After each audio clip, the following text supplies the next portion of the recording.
નમસ્કાર. ગુજરાતી ભાષાના વ્યાકરણમાં રવાનુકારી શબ્દો પણ છે. આ રવાનુકારી શબ્દો એવા છે કે માત્ર તમારા જેવા વિદ્યાર્થીઓને જ નહીં, પરંતુ દરેક મનુષ્યને પોતાના જીવનમાં બોલવા ચાલવામાં આ રવાનુકારી શબ્દોનો પ્રયોગ કરતો હોય છે. પરંતુ ઘણીવાર એને ખબર નથી હોતી કે રવાનુકારી શબ્દો એ કયા કહેવાય. તો આજે આપણે રવાનુકારી શબ્દો વિશે ભણીએ. રવ એટલે અવાજ. એવા ઘણા બધા શબ્દો આપણે બોલતા હોઈએ છીએ કે એ શબ્દોમાં અવાજ રહેલો છે. એ ઉપરાંત માત્ર સંભળાતા અવાજને નહીં, દાખલા તરીકે કોઈ પક્ષી ટવકે છે તો એવા કોઈ અવાજ માત્ર નહીં, પરંતુ જોવાના, સૂંઘવાના, અડવાના જે આપણા અનુભવો હોય એને પણ રવાનુકારી શબ્દો જ કહે છે. આપણે ઉદાહરણ જોઈએ.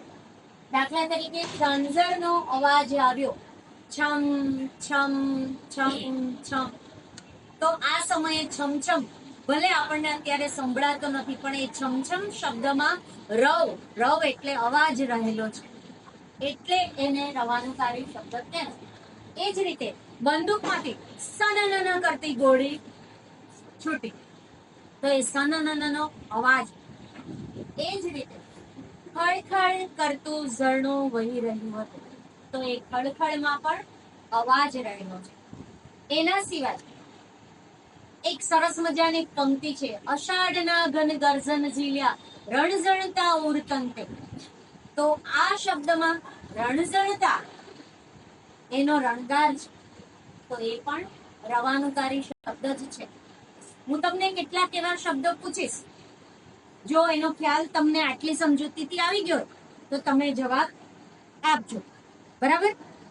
દાખલા તરીકે મારી ચપટી વાગે છે પટ પટ પટ.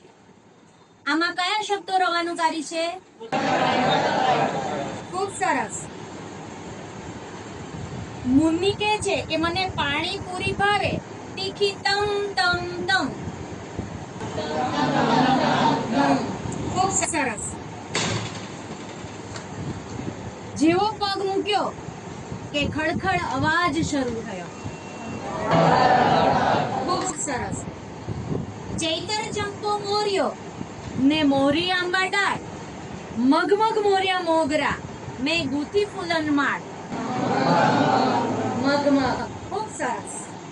તો આ જ પ્રકારે મગમગ, ઝટ ઝટ, ફટફટ, પટપટ, આ બધા શબ્દો એ રવાનુકારી શબ્દ કહેવાય, બરાબર? બીજા એક બે ઉદાહરણ પૂછું. અનાજની બધી ગુણ અંદર મૂકીને માંગીલાલ બહાર આવ્યો, ત્યારે પરસેવે રેબ ઝેબ હતો. દિવાળીમાં ઘેર ઘેર પ્રગટેલા દીવાઓથી આખું નગર ઝળહળ હતું. બહુ સરસ. એ જ પ્રકારે કાકાના કાનના પડદા પર ગલી પછી થઈ. ખૂબ સરસ. નળમાંથી પાણી ટપકતું હતું, ટપ ટપ ટપ ટપ. ખૂબ સરસ. દેડકાઓ બહાર ડ્રાઉ ડ્રાઉ ડ્રાઉ ડ્રાઉ કરી રહ્યા હતા.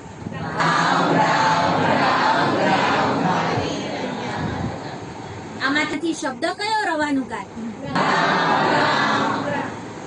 ખૂબ સરસ.